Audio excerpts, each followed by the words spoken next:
কথা কয়, স্ত্রীরে মারার পরে কয় তাড়াতাড়ি মাছটা রান্না করবা, আমি গোসল করে আসবো, এই মাছ খাবার খায়া আবার কিন্তু আমি নবীর বিরুদ্ধে কথা বলতে যাব। এই কথা যখন বইলা পালাইছে, আল্লাহ কয় জিবরাইল, ও জিবরাইল, এই বেঈমান আমার নবীর বিরুদ্ধে কথা কয়, তাড়াতাড়ি যা, এই বেঈমান রে আমি আল্লাহ গজব দেব। কি দেব? বেঈমানে যখন নদীর ভিতরে যায় গোসল করে রে, আমার হবিগঞ্জ জেলাবাসীরা এইবার নদীতে যায় একটা ডুব মাইরা দিছে, একটা ডুব দেওয়া মাত্র মাথার চুল বের হয়ে গেছে। মহিলাদের মাথায় যেমন চুল, এইবার এই যুবকের মাথায় চুল লম্বা চুল হয়ে, চুল এলো কোথেকে? মাথায় তো টান লাগে, তার মানে কি মাথার চুল দিছে কে? সেকেন্ডের ভিতর চুল দিল কে? এই গজব দিছে কে? এখন চিন্তা করে কে রে? মাথার চুল। এবার আরেকটা ডুব মাইরা দিছে রে ভাই। মেয়েদের যেমন বডি আর তেমন বডি হয়ে গেছে, মেয়েদের যেমন চেহারা আর চেহারাটা তেমনি হয়ে গেছে। এইবারে চিন্তা করে কারণে কি? ছিলাম আমি পুরুষ, হয়ে গেলাম মহিলা, বানাইছে কে? আল্লাহ। জোরে কোন আল্লাহ। ওই যে বলছে যে নবী মিরাজে গেছে, তাই কি কোনোদিন সম্ভব? কিভাবে যাবে? কিভাবে যাবে? কোন রাস্তা নাই, কোন গাড়ি নাই, আবার মানুষ তো ওরাও পারে না, হে যাবে কিভাবে? আল্লাহ নিতে পারে কি পারে না? একসাথে কোন পারে কি পারে না? বেঈমান যখন বিরুদ্ধে কথা বলছে, আমার আল্লাহ গজব দেওয়ার মহিলা বানাইছে। ওই নদীর ভিতর দিয়ে বিশাল বড় একটা জাহাজ যায়।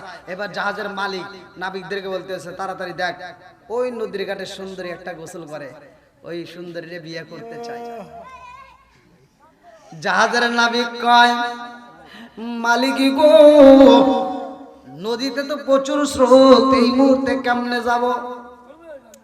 মালিকের আগে দিয়ে কয়, নাবিকের দলের আরে আমি কিছুই বলি না, এই মুহূর্তে শুনে নাও, কোনো কিছু বোঝাতে হবে না, ওই মেয়েটারে আমি চাই। যাও নৌকা ব্রেক করো। নৌকা যখন নিয়ে ব্রেক করে নাবিকেরা বলতেছে, এই সুন্দরী এদিক তাকাও, তোমার কপাল ভালো। বলে কেন? বলে আমাদের মালিক তোমারে চয়েস করছে। এখন বেঈমান কয়, কি করে, পাগল নাকি? বেঈমান বলতেছে পাগল নাকি, আমি তো পুরুষ। জাহাজের নাবিকেরা কয়, কি করে? এই সুন্দরী, তুমি তো মেয়ে। কয় না আমি পুরুষ। কয় না তুমি মহিলা। কয় না আমি পুরুষ। এইবার জাহাজের মালিক বলতেছে, এই ওরে তাড়াতাড়ি জাহাজে নিয়ে আয়, আমি ওরে বিয়ে করতে চাই। আর ও বলতেছে, বিশ্বাস করেন আমার বাড়িতে বউ আছে, আমার বাড়িতে ছেলে আছে, মেয়ে আছে। এবার জাহাজের মালিক বলতেছে, আমার মনে হয় এই সুন্দরীর মাথায় একটু সমস্যা আছে, ও পাগল। ও কি পাগল? আর পাগল না হয়, ওর চেহারা ভালো, ওর নিয়ে আয়। পাগল না হয়, ওর চেহারা ভালো, নিয়ে আয়। আচ্ছা এরকম পোলাপান আছে না নাই? একটু যদি দেখতে একটু এদিক সেদিক হয়ে যায়, বা কি যে কি হয়ে যায়, কোনকার কি, যে কয় আইরে তার পিছনে দৌড়ে একটা হ্যালো দিলি হইলো পাগলের মতো ছুটে যায়। বাপ মার পরামর্শ লাগে না, ওই একা একা বিয়ে করে লেগে দৌড় পারে। কথা বল না কে? আরে এই যে মোবাইল পাইছে, কি যে একটা পাইছে, কোনকার কি একটা মেয়ের সাথে ফেসবুকে নাকি টুইটারে না কোন জায়গায় কি সম্পর্ক হয়েছে, মেয়েটা কইছে হ্যালো, ওর মাথা গেল দিছে তোর, যা দেখে 3 সওয়ালের মা। আইসি এত কষ্ট করে, মনেও তো মানে না, যা আছে কপালে, কথা হবে সকালে বিয়ে কর। এবার বিয়ে করছে, 1 মাস পরে আর সংসার টেকে না, আছে না নাই? এখন সুন্দরী বলতেছে যে আমি হলাম পুরুষ, আর জাহাজের মালিক বলতেছে আরে ওর কথা বিশ্বাস করিস না, কারণ ও আমারে বিয়ে করবো না দেও মিথ্যা কথা বলতেছে, ওরে জোর করে নিয়ে আয়। গজব দিছে কিরা? জোরে কোন গজব দিছে কে? একটা মাত্র কারণে আমার নবীর মিরাজকে অস্বীকার করছে, কথা কোন ঠিক কিনা? বন্ধুরা রে আমায়া, জাহাজের নাবিকেরা যাইয়া বেঈমান রে চার মাস থেকে আটকাইয়া এইবার হাতে করা বেরি পড়াইছে রে ভাই, পায়ে বেরি পড়াইয়া জাহাজের ভিতরে নিয়ে বন্দি করে পালাইছে।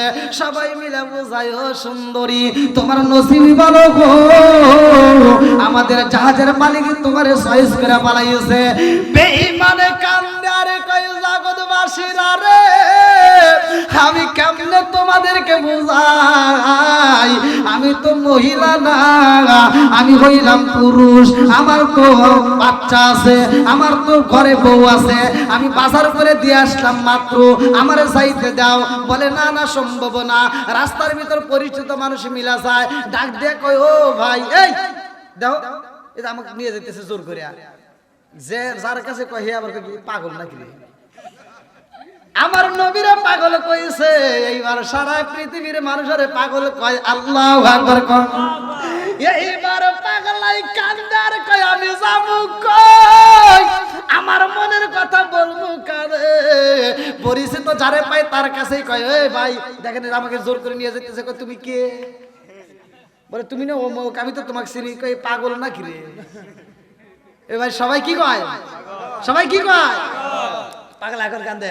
আমি কি করিব কোথায় যাব কোন সাধনে পাই, আমি কি করিব কোথায় যাব কার ছায়ায় দাঁড়াই, প্রাণের নবীজি বিহনে রে আর ভরসা নাই, প্রাণের নবীজি বিহনে রে আর ভরসা নাই। আমি কি করিব কোথায় যাব কার ছায়ায় দাঁড়াই, প্রাণের নবীজি বিহনে রে আর ভরসা নাই। দিনে দিনে সোনার দেহ পুইরা হইল সাই, দিনে দিনে সোনার দেহ পুইরা হইল সাই। আমি অসময় নিদানের কালে, অসময় নিদানের কালে কার ছায়ায় দাঁড়াই, প্রাণের নবীজি বিহনে রে আর ভরসা নাই। চিৎকার মেরে কন্যায় আল্লাহু আকবার। কি সবাই রাজি আছেন তো নাকি কেউ কষ্ট পাইতেছেন? আমি কি কারো বিরুদ্ধে বলতেছি? তারপরেও তো অনেকের কষ্ট হতে পারে, কারণ রাত অনেক রাত হয়ে গেছে, 1টা 1:30 পার হয়ে গেছে। আল্লাহু আকবার। হ্যাঁ আর একটু চলবে? আমি তো ভাই যেভাবে কথা বলি আসলে সেভাবে বলতে পারলাম না আপনারা।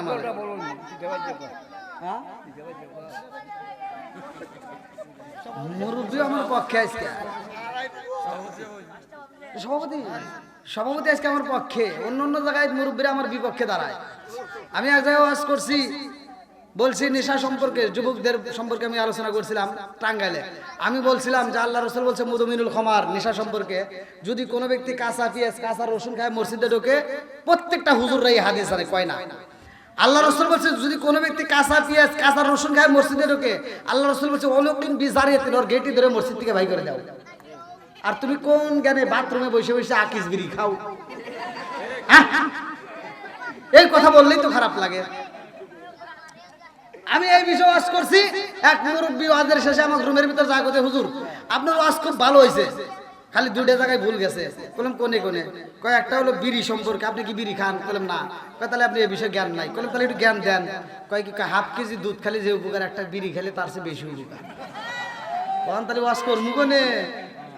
হ্যাঁ বললাম আর কোনে ভুল গেছে? আর একটা হলো ওই যে বাথরুমের ভিতর বিড়ি খাওয়া, এটা কি আপনি বোঝেন? বললাম না। ওখানে যদি এটা না টানি তাহলে ক্লিয়ার হয় না।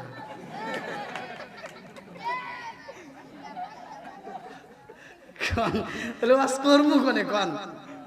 এরকম বেকাতারা লোক আছে না নাই? একজন খাইতেই পারে নাকি? একজন খাইতেই পারে। আজকে আলোচনা শোনার পর সে হিদায়াতেও আসতে পারে, পারে কি পারে না?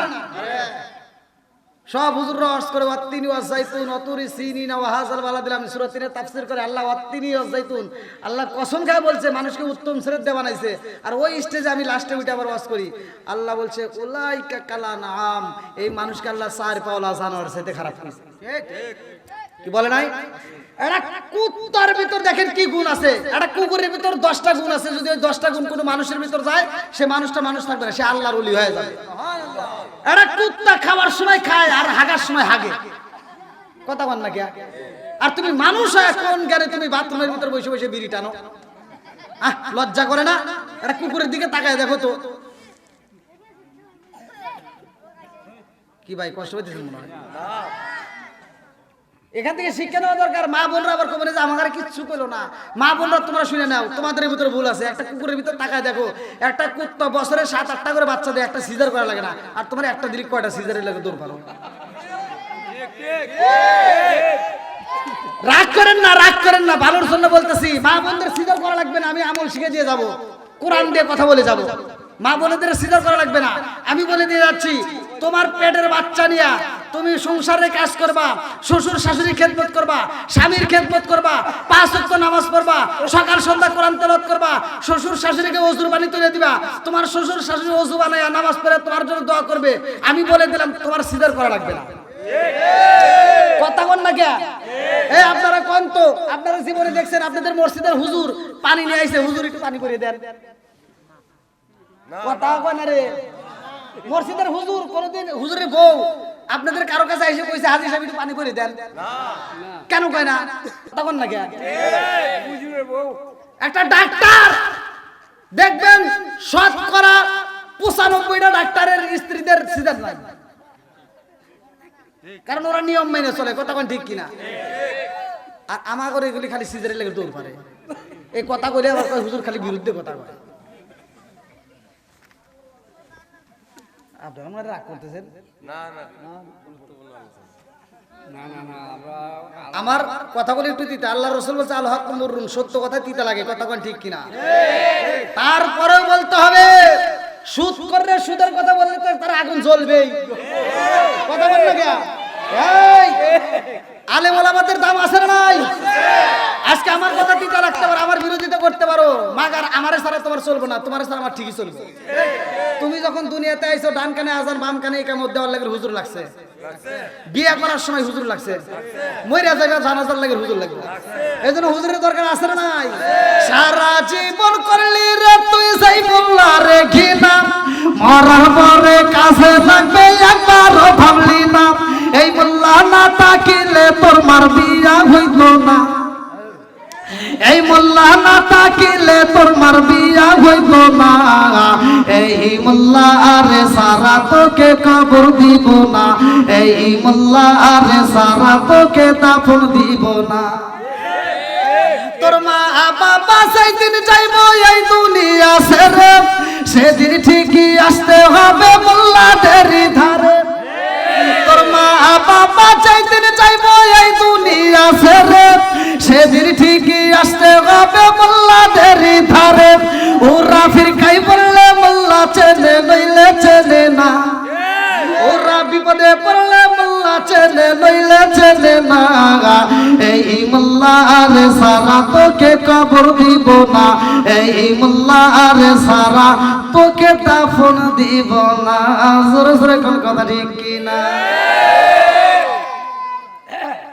বেঈমানরে ধরে নিয়ে গেছে হাত করা পড়াইয়া, কি করব? আজকে বিয়ে হবো, কি হবো? কথা বল নাকি? কি হবো? ছিল কি পুরুষ, ছিল আজকে হইছে বানাইছে কে? বিরোধিতা করছে কার?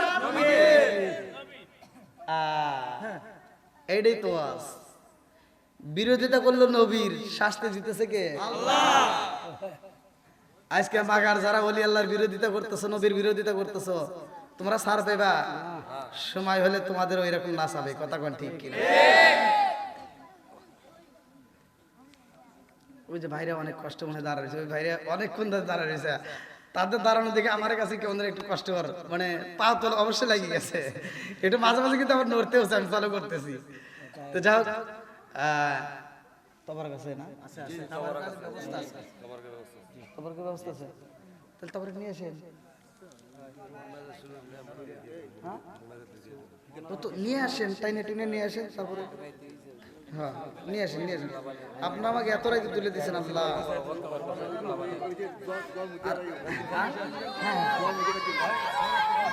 চলবে, দেবো দেবো।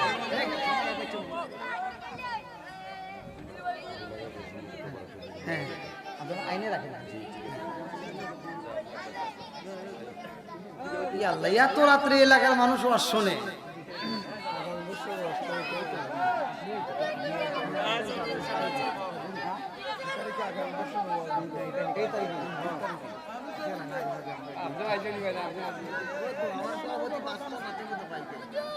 আজকের মাহফিলের সম্মানিত দর্শকবৃন্দ, কেউ কথা বলবেন না।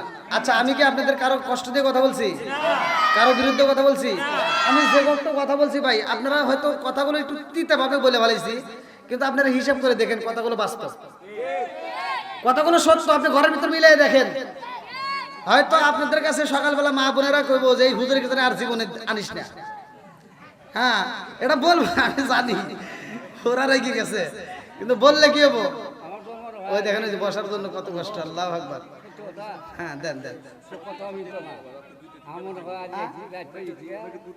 হ্যাঁ অনেক দূরে থেকে আসছে। তারপরে আমার তো আবার কালকে আবার আরো অনেক দূরে মাহফিল, প্রায় এখান থেকে প্রায় 6 থেকে 700 কিলো দূরে।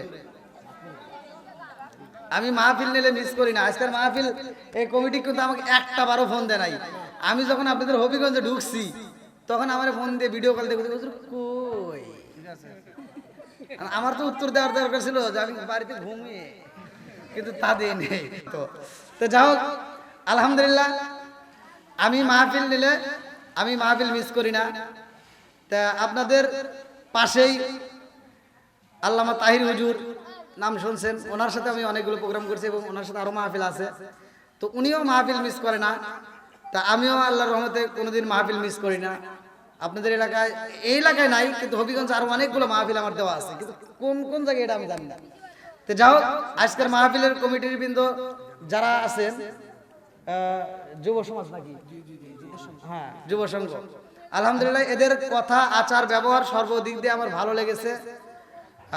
আর এমন একটা কাজ এরা জোড়াইছে, এটা তো প্রথম বার্ষিক না, আপনারা সিস্টেমটা করছেন, তবে সিস্টেমটা আরেকটু চেঞ্জ করা লাগবে। আপনারা বিশেষ করে বক্তা সেট আরো আগে তুলে দিতে হবে। তো যাও যতটুকু হয়েছে, আপনারা সবাই খুশি আছেন তো? আমি যতটুকু কথা বলেছি কেউ কষ্ট নিয়েন না, ভালোর জন্য বলেছি, একান্তই ভালো। এই কথাগুলো অনেকেই বলে না, অনেক হুজুররা বলবে না, কারণ এই কথাগুলো সমাজে দরকার, কিন্তু অনেক বলবে না। আমি বলছি, তা আমার কথায় যদি কেউ কষ্ট পায় থাকেন ক্ষমার দৃষ্টিতে দেখবেন। আর বিশেষ করে আপনাদের এই মাহফিলটা আমি এদেরকে ফোন দেয় নেই, আর ওনারাও আমারে ফোন দেয় নাই। মাহফিল ডেটটা আমি দিয়েছিলাম, মাহফিলের ডেটটা আমি চেঞ্জ করছিলাম, তাই না? যার কারণে আমি এই ডেটটায় আমি তাদের ফোনের আশা করি নি, আমিও ফোন দিইনি, আমি সরাসরি চলে আসছি। তে আমার কাছে খুব ভালো লাগছে। আর নেক বাপের নেক বেটা যারা এই প্রোগ্রামের আয়োজন করে, তারা কোরআনকে ভালোবাসে, তারা কথা কোন ঠিক কিনা? তা আমার মনের বিশ্বাস, যেই কমিটি আয়োজন করছে, যারা সমর্থন দিছে, যারা ভালোবাসা দিছে, যারা আছে, উভয়ই প্রত্যেকটা মানুষই স্বয়ং নেক বাপের নেক বেটা। আল্লাহ এদেরকে কবুল করুক, সবাই করে আমিন।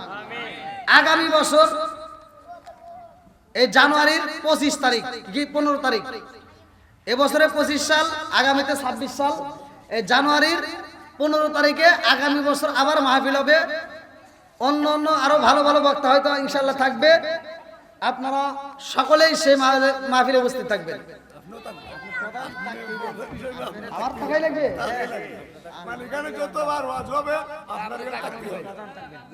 হ্যাঁ?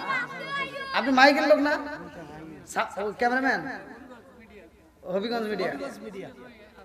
তা আপনি আবার হ্যাকারের পক্ষে গেলেন? ও আচ্ছা আচ্ছা। যাই হোক ভাই, মানে ডেট যে মাহফিল গুলো করি, ওই মাহফিল আবার ডেট দেওয়া খুব কষ্টের ব্যাপার। আমি এরকম ভাবে বেশ কয়েকটা আটকে গেছি। যাই হোক আলহামদুলিল্লাহ, চেষ্টা করবো, আল্লাহর রহমতে থাকবো ইনশাআল্লাহ। তবে আমারে নিলে এরকম ভাবে এত দেরি করে দিলে হবে না, কারণ ফজরের নামাজ আছে আমরা জানি। আপনার ডেট থাকবে আগামী বছর 10টার ভিতরে। আচ্ছা আচ্ছা, 10টার ভিতর দিলে তো ওয়াজ করে তামা তামা করে এলাম কি মাইকেলা ভাই, তাই না? সময় থাকবে 2 থেকে আড়াই ঘন্টা।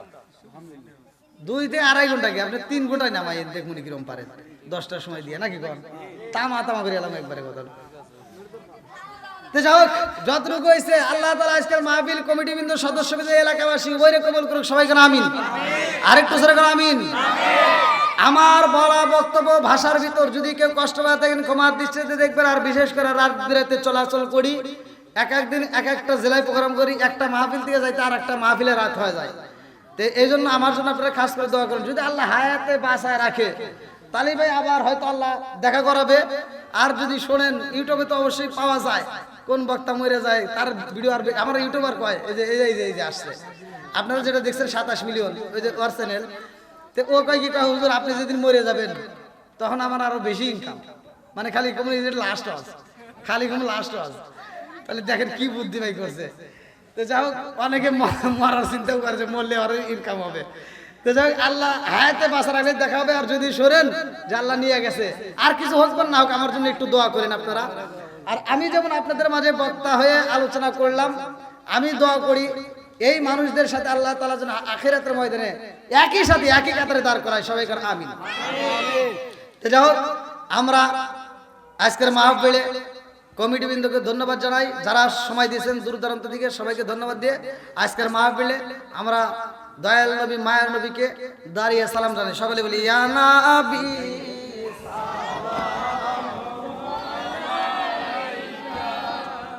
ইয়া রাসূল সালাম